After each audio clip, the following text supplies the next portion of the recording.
This thing feel real dark. Stream.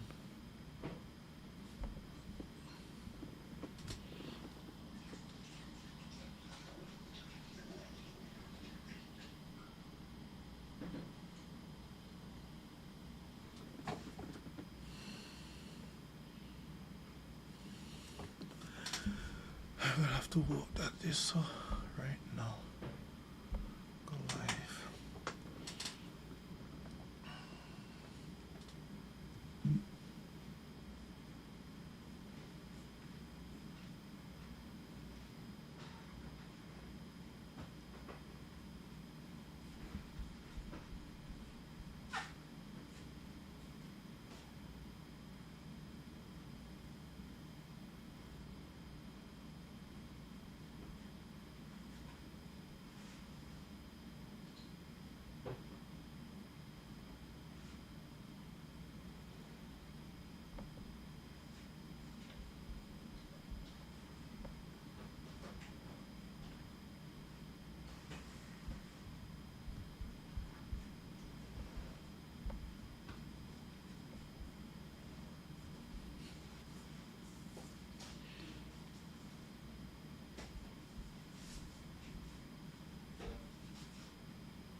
On.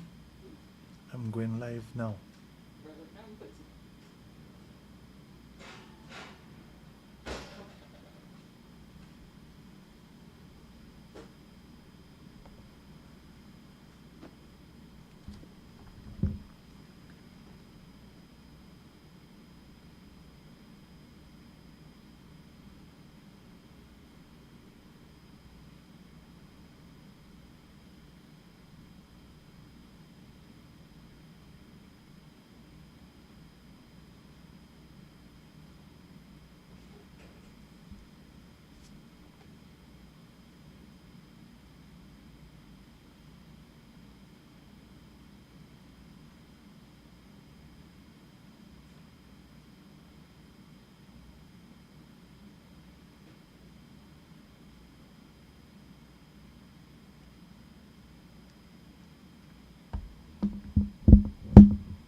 Well, hello again, and welcome to Conversations with Dr.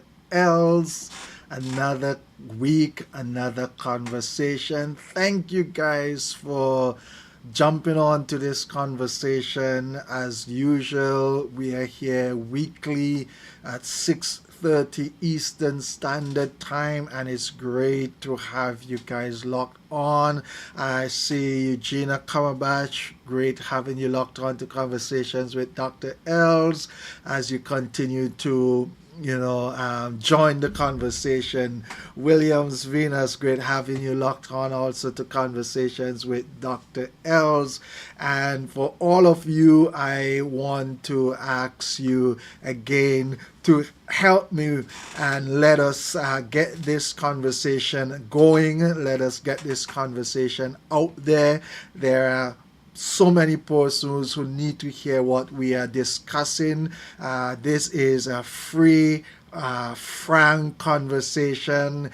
Everybody's opinion count, and we usually have that time together where you can share your thoughts, share your experience, whether it is your personal experience or it is an experience from someone else that you may have known or probably listened to or seen. But whatever it is, we are here together to just talk together, to just share insights so that we can help someone who would be in need of what we're talking about.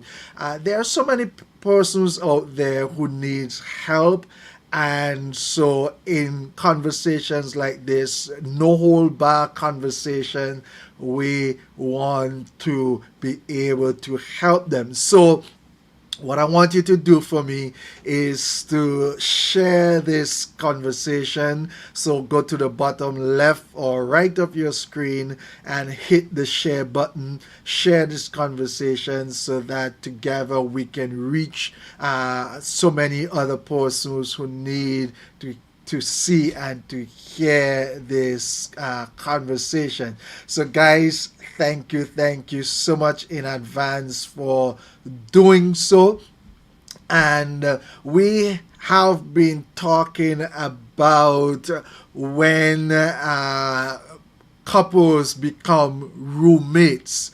All right, we started last week talking about that, when couples become roommates, and we started showing some signs of that happening, some signs of couples becoming roommate. And the idea came from the passage of scripture in Proverbs 27 that says, like a continual drip on a rainy day, or a continual drip on a rainy day, and a contentious woman is alike. So a continual dripping on a rainy day, if you have a drip continuously, it's going to cause damage. And the Bible gave the metaphor of a contentious woman like a continual dripping.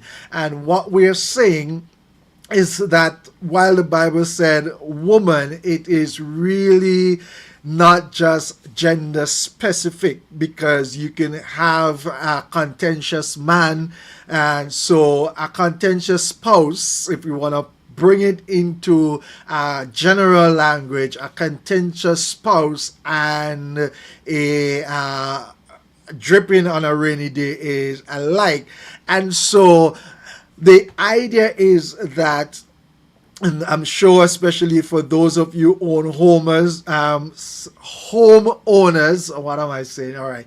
For some of you homeowners, you might know that if you have a pipe that is leaking, or even if it is on and it's dripping one place continuously, after a while, if it's on a stone, after a while you're going to see the erosion on the stone. If it is in the dirt, after a while you are going to see the erosion in the dirt. And so it is with marriage. If we have continuous dripping, at some point you're going to see the effects of it. And so what we are saying here is that A marriage don't break down at one time, or a relationship don't break down one time. When you hear a man or a woman say, I want a divorce, oftentimes you would hear them say, I have had enough. They've been trying certain things, they've been seeing certain patterns, been going on and on and on and on, and they may have spoken about it, they may have tried to address it, but it never really changed. And so they come to the point where they say, I've had enough, I want a divorce. Because a marriage don't really break down in one catastrophe. Generally, that's not the case. The case is that there are continual dripping, maybe daily, weekly dripping and such like that. And because of that, the marriage breaks down. Let me just pause and say hi to Curtis Thomas. Great having you locked on to Conversations with Dr. Els. Maria Julian. Great having you locked on to Conversations with Dr. Els. It's great to see you guys. And again, I want to encourage you to just share this conversation. All right, share this conversation. It's a great conversation, especially for married people, but for persons in relationship, this is a great conversation. I see also Rose Branch. Great having you locked on to Conversations with Dr. Els.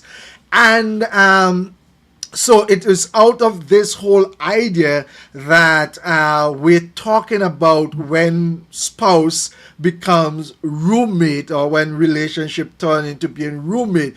But before I dig into it again, I want to remind you that I have written this book, and it is going to be out pretty soon. This book is called Drip Free Marriage. Drip Free Marriage, and this book is about how to stop the slow leaks that ruin love. All right, Drip Free Marriage, how to stop the slow leaks that ruin love. And so it is, again, from the idea that if you have these leaks constantly, even if they are slow, all right, once they're consistent, they're going to ruin the relationship. And therefore, you have to work on stopping them. Let me say hi to the most beautiful, the gracious, the lovely, my darling. Good evening to my Dale. Good evening to my wife. Great having you locked on to Conversations with Dr. Els. All right. And so I want you guys to get this book. And if you, I know I've talked about this book, and some of you have already pre-ordered. You have already said, I want this book when it comes out. If you're on this evening and you have not pre-ordered, you can just write in the chat and say, and just write Drip Free. All right. If you write Drip Free, I will know that you would want this book when it comes out. And not only that, but it is coming out. It is coming out with we're having a devotional and a journal coming with it. And so, guys, this is going to be very. I mean, I know the author of this book, and I have began reading this book, and I'm telling you, this book, as a matter of fact, my wife started reading this book, and she's like, do I need to put this down? This is a great tool for any married couple. All right, so guys, I would encourage you, when this book is out, that you get this book. All right, so hey, all right, so I see already someone put Drip Free in there. They want this book when it get out. Or maybe you're not married, and you know a married couple, or you know you have some friend or relative or so who is married, and you say, I would love to get this book to help them. This is going to be great for them. I'm telling you, it's going to be great. So let's get into our subject this evening. So we're talking about when couples become roommate, right? And we're looking at the emotional distance. And so we said that oftentimes that couples are distant, right? they're distant. And why do you think that happened? We had some reasons over the last week where persons would have said, it happens, people drift away when there are things that are not going well emotionally. And some of the signs that we talked about would be things like when conversations become very practical. In other words, when conversation becomes about the bills, renovating the home, the children, things like that, we start noticing that people are drifting apart. Let me just pause and say hi to Arlene Bourne. Great having you locked on to Conversations with Dr. Els again. And I would encourage you guys again to share this conversation. Some married person need to hear this. All right. So one reason why we're looking at one sign I should say that we looked at to know that persons are drifting apart, they become roommate rather than really emotional couples, is when conversations become very practical. Secondly, we said also when laughter become less. So there is less laughter together. So when you find the couple don't laugh enough with each other. Before the man used to laugh at the woman's corny joke and vice versa, and she would laugh at the stupidness that he would do and such like, and they would casually, even if it is boring jokes, they would laugh at each other, and they would laugh with each other. And so when we see that becoming less and less, these couples, and we're talking about couples,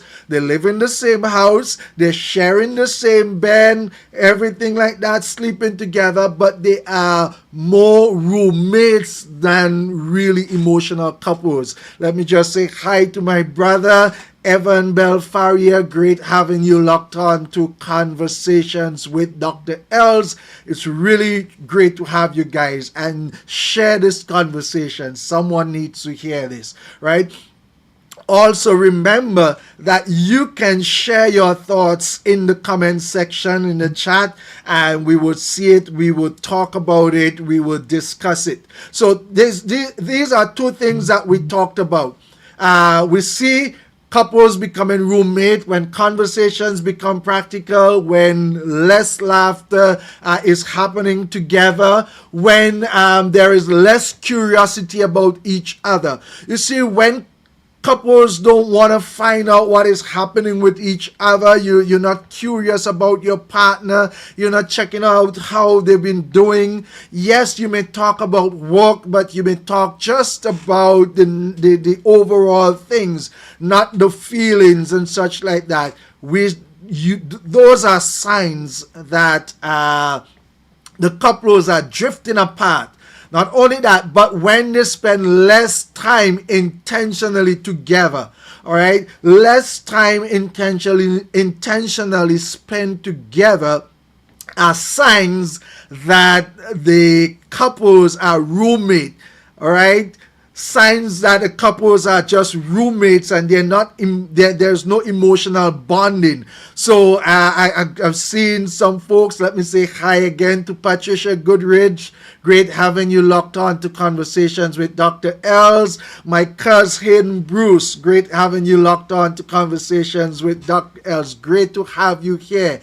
And we are discussing we are discussing the topic when couples become roommates. All right, so we're talking about emotional distance when couples become roommate, and we've just been sharing some signs that couples are becoming or have become roommates. And as we said, when conversations become very practical, when less laughter happens, when there's less curiosity, when there's less time intentionally spent together. When you see they may be home together, but they may be doing their own thing. So they are not intentional about spending the time together, all right? Just hanging out with each other, just sharing with each other, just asking each other about their lives and what happened.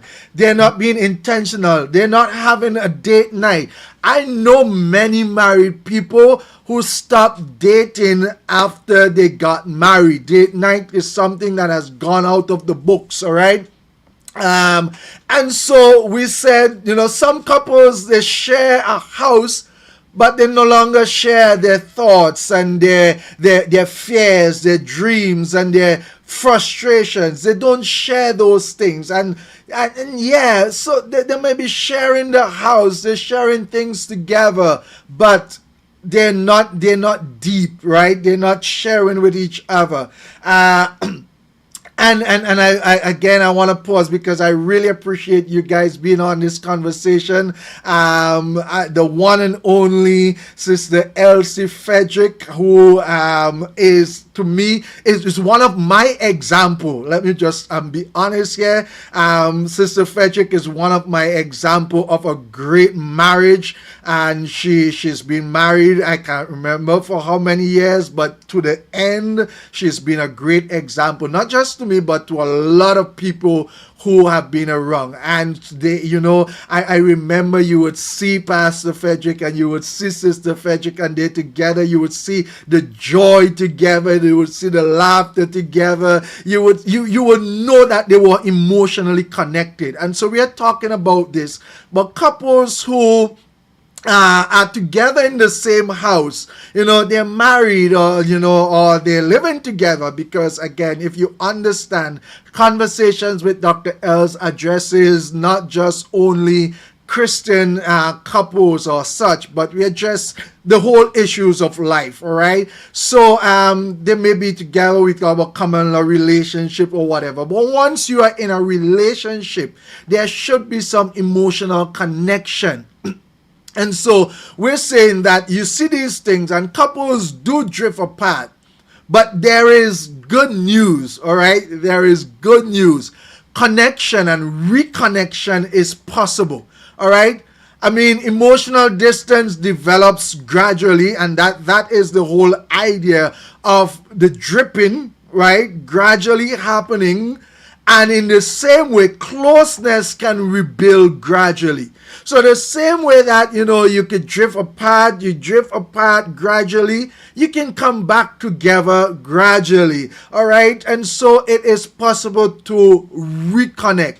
It is possible to reconnect. And therefore, my question to you who are here with me in this conversation, what do you think would help couples to rediscover that type of friendship? So we give some ideas of why the couples may drift apart, or we give some signs that the couples are drifting apart. My question is, what are some of the things, or what helps couples to rediscover that friendship? So someone, they have drifted apart, you see them. We talk about persons, Christians, they go to church. A husband is sitting on the left, the far left, the wife is sitting on the far right, and it is not that they are involved and so they have to do things. For example, in church, you may have a wife in the worship team, right? And the husband may be ushering or something, so they're not together. We're not talking about instances like that. We're talking about when the opportunity arises, but they're sitting far apart. Or you see couples come, one in one car, come to church, and the other in another car. Things like that we're talking about. All right. Let's just read this comment here, because I think this is very important. We talk about it. Trauma can also wedge two couples. Trauma can also drive wedges. Too. All right. So there may be a need for support. And that is so true. And I'm telling you, when you read my book, I have an aspect of that in my book in terms of trauma and how to work through that. As a matter of fact, I'm building a drip-free system that would help couples. So if couples are, if there's childhood trauma, sexual trauma, whatever it is, that they can be held back to a great state, right? So yes, definitely that happens. And so I want you to also share your thoughts. Thank you very much for sharing your thoughts. Feel free to share your thoughts. So we're talking about when these things happen, friendship in marriage often grows through a simple but intentional action. So in other words, what we're saying, for things to happen, you gotta be intentional. All right, guys, you can't leave it to chance, right? You can't leave it to chance. You have to be intentional. Conversation goes deeper. It involves that emotional awareness and meaningful conversation. That's what we're talking about. That would help to bring the couple back together. All right, so this is another great idea. You guys are lighting up the chat and I love it. Bring your ideas, your insights, so we can help others. Okay, one person said go back to the beginning where you started. Back to even God talks about going back to the first love. And I so agree with this. And you can revisit places, revisit things that you have done when you started. Great memories help to bring couples back together. All right. So even when we have couples who share the house but no longer share their thoughts, and so we can bring them back together. We can help them back together. They need to communicate honestly. So how do they rediscover this friendship, and how could they get the relationship to grow to a place of warmth and a place of connection? Because this is what marriage is about. Hear me. I know marriage is hard work, but could I tell you this? Marriage is fun also. Hey, if you agree with me that marriage is fun, put some likes and some thumbs up in the chat. All right, let me say hi to Andrew Richards. Great having you locked on to Conversations with Dr. Els. Great having you, my brother. And so we are talking about how we can help couples who become like roommates get back together. I see LaFleur Robertson in. Great having you locked on to Conversations with Dr. Els, and I'm seeing some thumbs up and some hearts. Those are persons who are saying marriage is fun. All right, it is hard work, but it is also fun. And we are saying that couples can rediscover that friendship, right? Friendship in marriage often grows through the simple but the intentional things. You see, guys, what we need to understand is that when you rebuild the marriage, or when you are in a marriage, it is not always going on a cruise. It's not always taking a vacation, a flight somewhere. You may not be able to do that as often. Some may be able to do that once in 5 years, maybe fly once a year, something. But there are these simple things that you can do. All right? Simple, intentional actions. That's what is needed to rebuild that. You know, when couples begin to spend focused time together, when they hang out together, like I said last week, my wife and I, we have every Friday night, it is date night. And if we honestly don't get to do it every Friday night, but that is in our mind. Every Friday night is our date night. And a lot of the times we just hang out in our room, watch a movie together, talk together, fall asleep, and whatever. If we don't go out, we still having our date night. And the children, they're in their rooms, while they are teenagers and young adults, so they don't really care about us too much right now, but they're in their rooms and they do their things. All right. Let me just read this comment. Infidelity and partners whose expectations are unrealistic do cause relationships to drift apart. Right. And that is so true. Infidelity can cause relationship to drift apart, and you have to, when that happens, you have to deal with it. Again, little snippets from my book, I talk about that whole aspect of infidelity and pornography, right? Because that is another thing that causes marriage to drift apart, and how you can deal with that, how you can rebuild that trust. All right. Family expectation.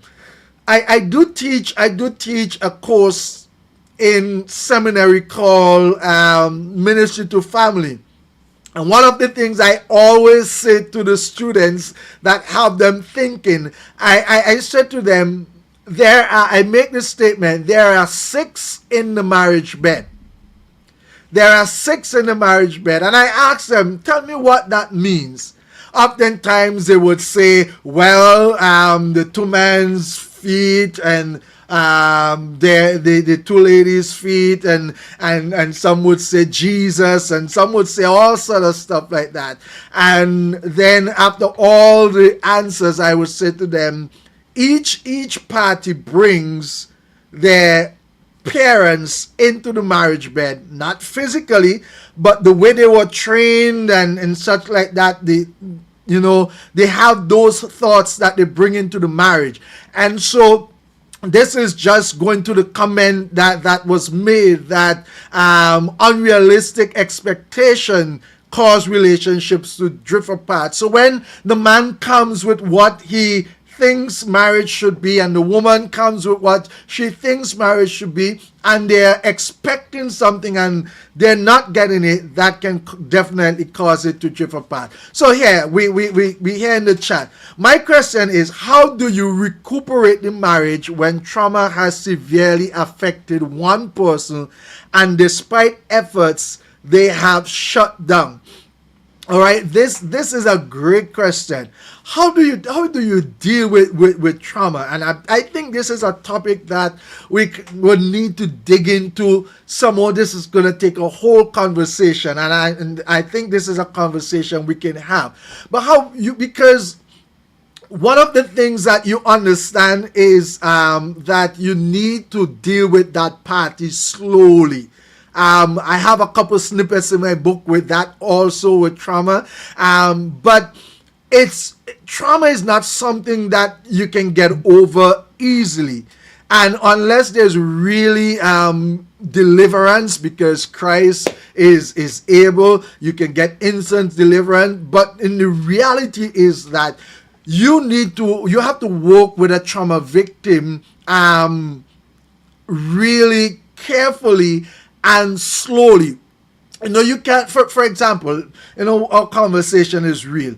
A woman who was molested sexually, or her first sexual encounter was painful. You marry that woman, and the man who is, accustomed to this and is ready, he can't just go and hey, let's get this thing done together. And what you have to take time. You have to work with her. She may flinch, or she may say not now, and you might be ready. You might be in urge.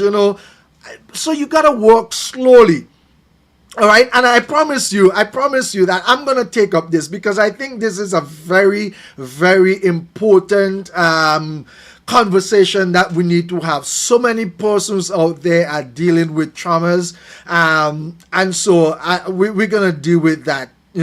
Severely, if the person is severely affected by that, counseling is going to be needed. You're going to have to, but you, the partner, would really have to be patient. If the person is shut down, that person, again, just like anything, that person could be helped, right? That person can open up again. But you have to be able to help her. Let me just pause and say hi to Stephanie Rock, Omenta Branca, Andre Eswick. Great having you guys locked on to conversations with Dr. Els. And again, for those of you who come in, I let me just share this with you.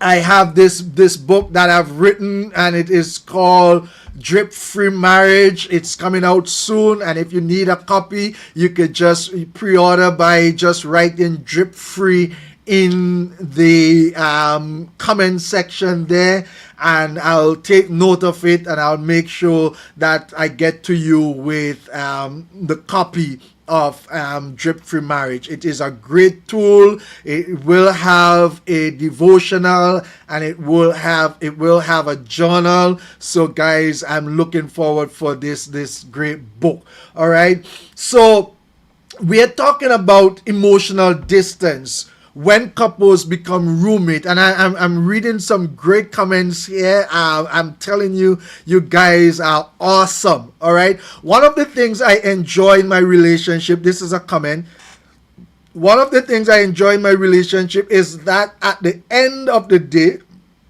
even if we have spent the day together, and we usually spend most days together, we ask each other, how was your day? All right, that's being intentional. You will be amazed at things you can find out. Little things like that make a big difference.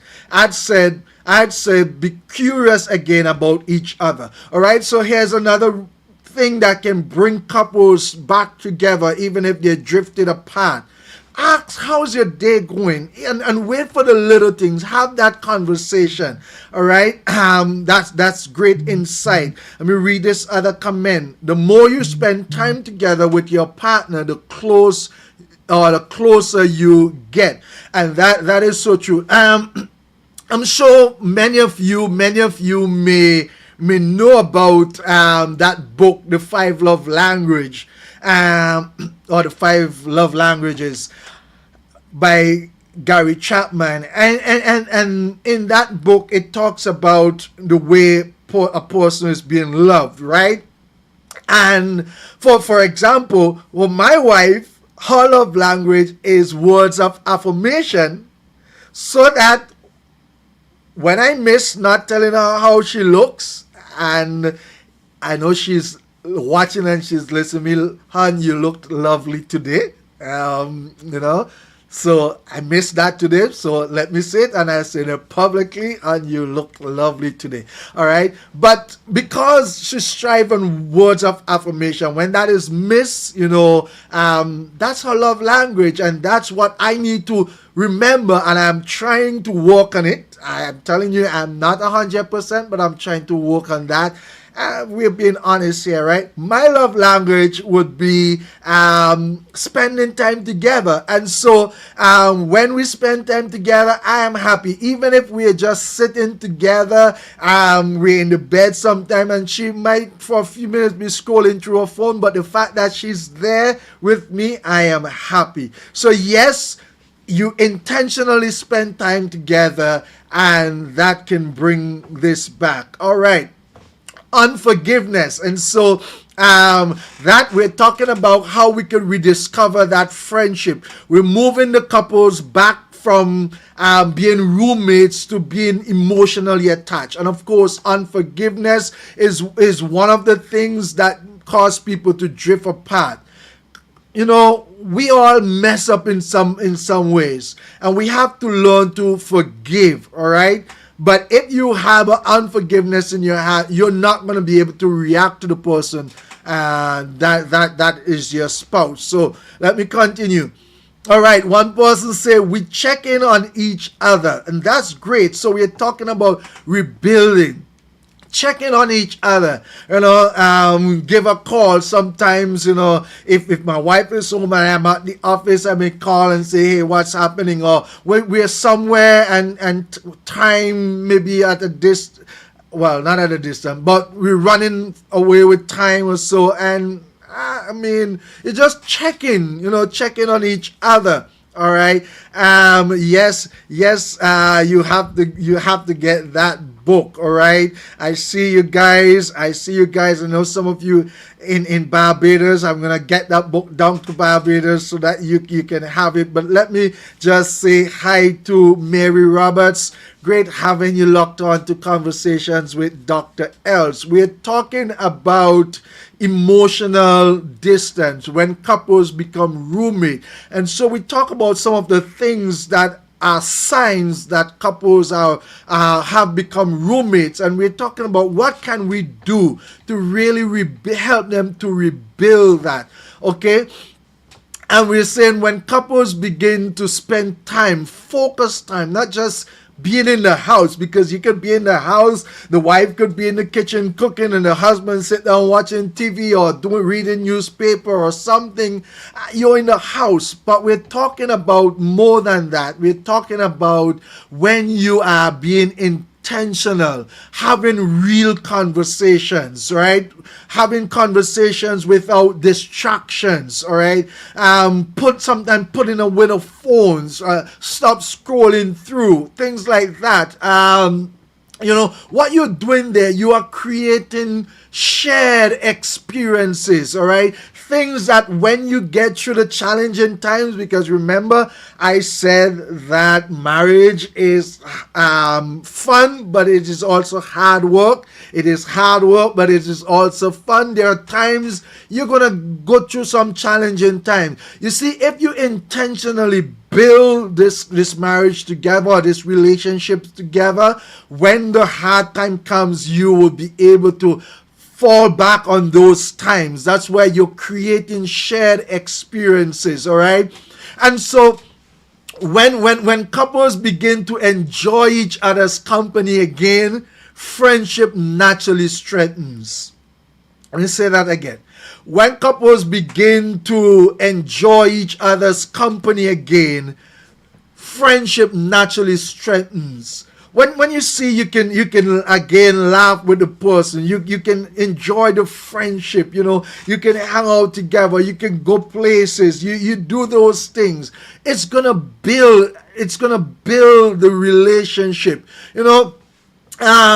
and so these simple things, these simple habits can bring couples closer again.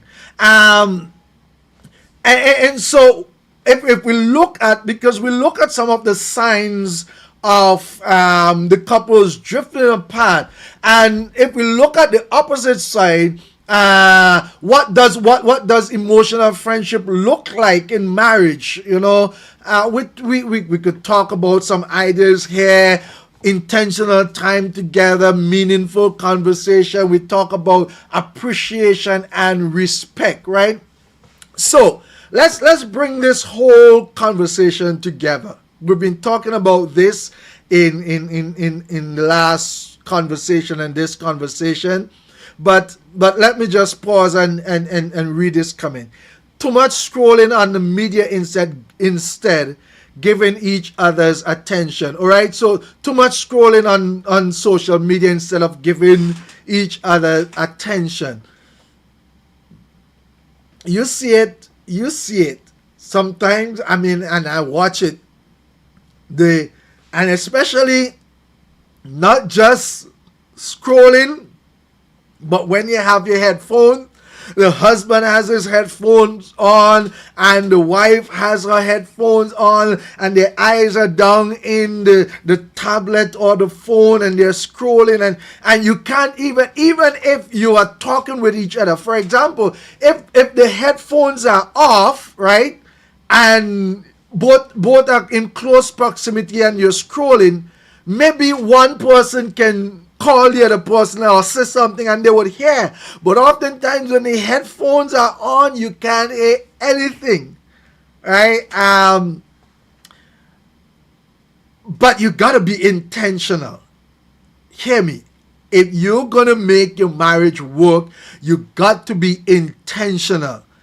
And you have to work on the little things to build your marriage, right? I try to make sure that I hug my wife daily. Just that casual touch. And we could talk about that. Again, more of that is in my book, but we could talk about that. But, you know, these are things, right, that we can work on our marriage together, right? So here's my question to you. What are some of the small things in your relationship that you have not been working on? Or what are some of the small things that couples can start doing to move from roommates back to partners? And we've been talking about that. Take it step by step, right?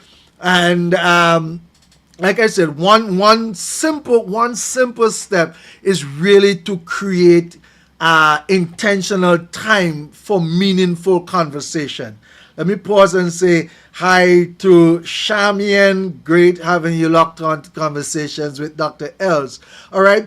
So if you know of couples who are, yes, they're in the same house, but they're like roommates, they can rebuild the marriage. They can be intentional in rebuilding the marriage. And one of the things I'm saying is you can intentionally create time for meaningful conversation. We're not talking about conversations about the bills, who is paying the bills, how the bills are getting paid today, who's taking the children to school, or how are we getting to work tomorrow, or how are we planning the family vacation. We're not talking about those things. We're talking about conversations that are meaningful to both parties. How are we doing today? How would you rate our relationship? What are some of the things I'm doing that you don't like? And what are some of the things that you're doing that I don't like? And conversations like that would build to get to know your parties together. Because I tell you that you don't ever get to fully know your partner. There are things that, because it's a constant work, you will not get it done one time. So you have to constantly conversing with each other, right? Someone say a hug means a lot in a marriage. Hugs daily, all right? Another thing that brings couple apart that I'm seeing in the chat is not playing together. All right, and that is a fact. You have to learn to play. All right, and let me say this. I don't know if I should say if I should say guys, because it's not only guys, but guys. Let me just say, guys, every touch is not supposed to be sexual touch. You hearing me? Every touch is not necessarily is not sexual touch.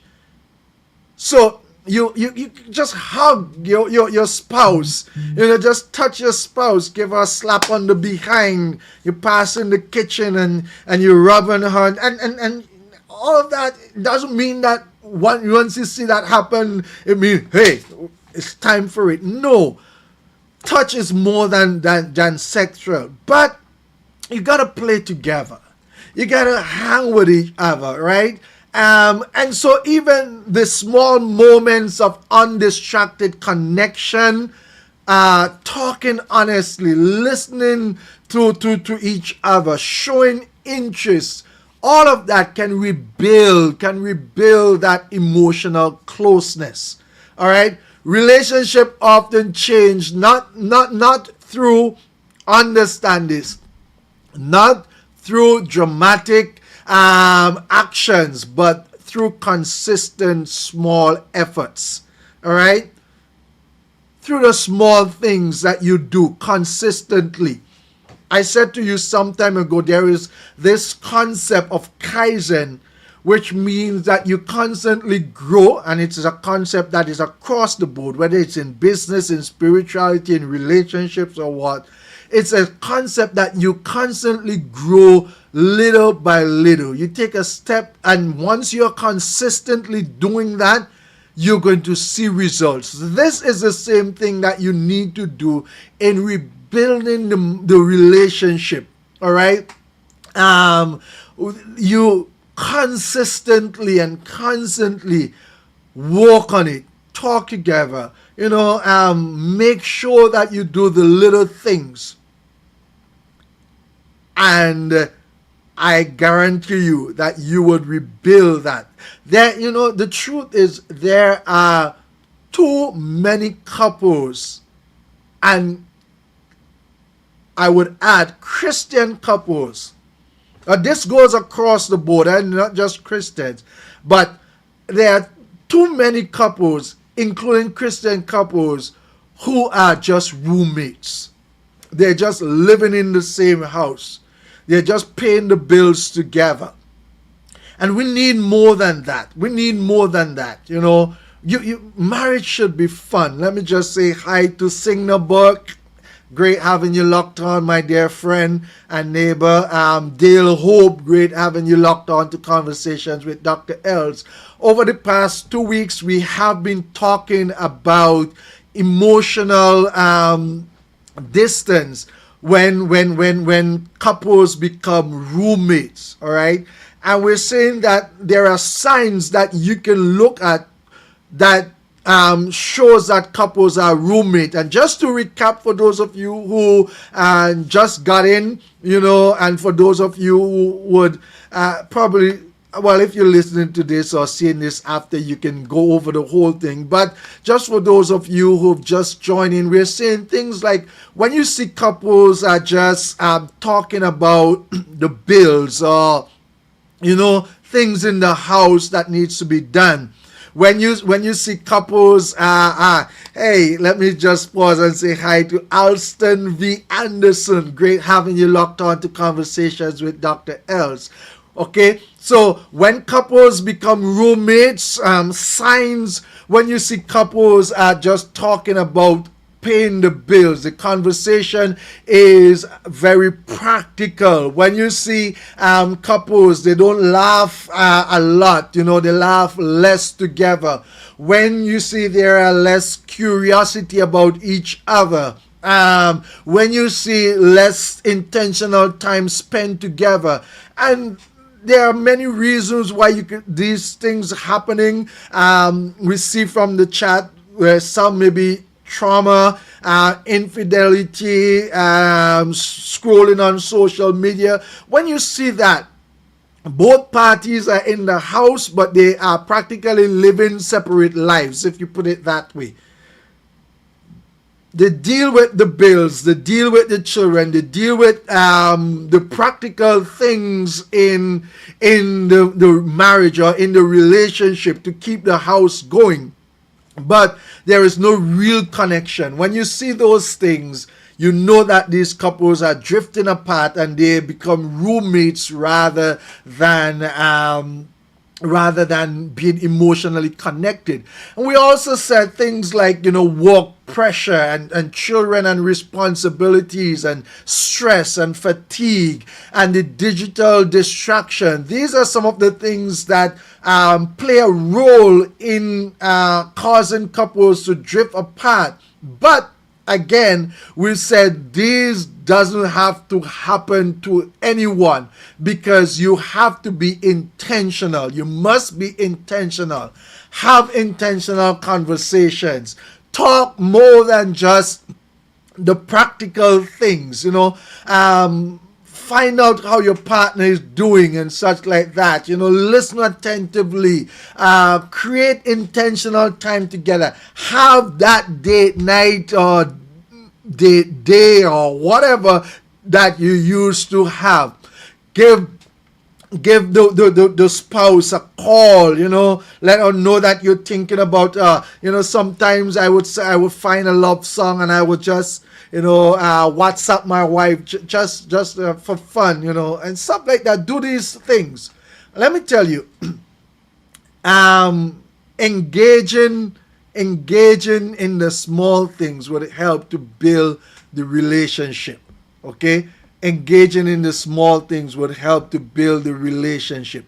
So, guys, I have put together. I put together a 30-day, which I call a 30-day drip-free challenge, right? A 30-day drip-free challenge. And if you go to www.dripfreemarriage.com, all right, I see Joy Davis Haynes also locked on. Great having you locked on. But if you go to www.dripfreemarriage.com, there's a 30-day drip-free challenge. And this is where you would receive an email each day for 30 days. Before I finish this thought, because this comment just came in and I want to emphasize it. The little fox that spoiled the grapes. The Bible talks about it. All right? The little fox that spoiled the grape. These are the little things in marriage that we don't pay attention to, that destroy the relationship. And that is what we're talking about. All right? So, as I was saying, I put together a 30-day email challenge. And this is not a challenge for broken marriages, really. It's a challenge to strengthen the relationships, to look at the little things that you may have missed. All right? And work through. How it works, you go to www.dripfreemarriage.com. You sign up. And you will immediately receive an email. Okay, you'll receive an email. And let me just say, if you don't get the email in your inbox, please go to your spam, because some of you may not have received emails from me regularly, if at all. But if you go to your spam, I see somebody say, found it, it was in my spam. All right. But once you sign up, there will be an email. Automatically an email will come to you. And for the next 30 days, you would receive an email a day that has some reflection, has some thoughts, have some questions and some actions that things that you can do to help strengthen your marriage. And this challenge is of such, you can do it by yourself or you could do it with your partner. All right. So I want to challenge you also to go there, www.dripfreemarriage.com. Let me say hi to Jasmine. Great having you locked on to Conversations with Dr. Els. Sign up for the challenge. All right. Sign up for the challenge. And I tell you, I have been getting calls and WhatsApp messages from persons who have started that. One young lady said, I have been doing this and I know a friend who needs this, and they shared it with that friend. Another young lady said, me and my husband has been working with this every day and he's enjoying it even more than me. And she said, if you know my husband, he doesn't like these kind of things, but he's enjoying it. So guys, this is something I want to challenge you to go and sign up for. It is free. You don't have to pay for it. You don't have to pay anything, but sign up and you can invite a friend to also join. Again, it's www.dripfreemarriage.com. And before I close, again, I want to just share with you, coming soon is this book, Drip Free Marriage: How to Stop the Slow Leaks That Ruin Love. And this is a great book for you to have. We're going to have a devotional and a journal with it also, but this is a great a must-have actually for anybody who's in a relationship. Even if you're not married and you're in a relationship, this book is a must-have book. All right, so you can pre-order it by commenting in the chat. Just comment drip free, and I will know that you want a copy of this book, and I'll get this book to you. All right, or let you know how you can get this book. But I really want to encourage you to get this book. See, the thing is, right, and this is my concern. We don't get the kind of teaching in many of our churches that builds strong marriages. And so what happens is that it only comes to the point when marriage, when the marriage is broken down, now you have to go and spend a lot of money going to the counselor, or you end up in divorce, and divorce become expensive, and it may be cheap to divorce a person, but when you have to deal with the sharing this and the splitting of that, and so you could avoid that, all right, by working on the marriage daily or little by little. Okay, and so this is the challenge. This is what I want to be able to help persons to do, rather than waiting until some big infidelity, or the person is caught with pornography, or the person is ready to get divorced and such like that. Before you get there, you can work on the relationship by just working on those little things. All right, so join the Drip Free Challenge for the next 30 days, and it will be 30 days. Whenever you sign up, the 30 days starts there. So it is not as if it's just 30 days from now and then you can't do anything after. It's there. Once you sign up, it's 30 days. So there are persons who have already started the challenge. Theirs would end when the 30 days end, but the challenge is still on for others who join later. All right, that's www.dripfreemarriage.com, and you can start the challenge. Again, the book is going to be out soon, and you need to get your copy. So we've talked about emotional distance. We talked about some of the signs that couples are now roommates rather than emotionally connected. We talk about how we can help persons reconnected emotionally and build a strong marriage. And so, guys, it's really been great. I enjoy all those comments, the insights that you've given. And like I said, this is a conversation, and it's not me lecturing or anything like that. We share our insight, and so I am happy that you have done that. So until next week, 6:30 Eastern Standard Time, this has been Conversations with Dr. Els, and I'm looking forward to see you guys next week. Until then, God bless you, and remember, whatever you do this week, remember to add value to somebody's life, okay? Lift them up. Don't pull them down. Don't bad talk them. Don't gossip about them. Lift them up. Add value to their life. So until next week, this has been Conversations with Dr. Els. God bless you. Have a very great week.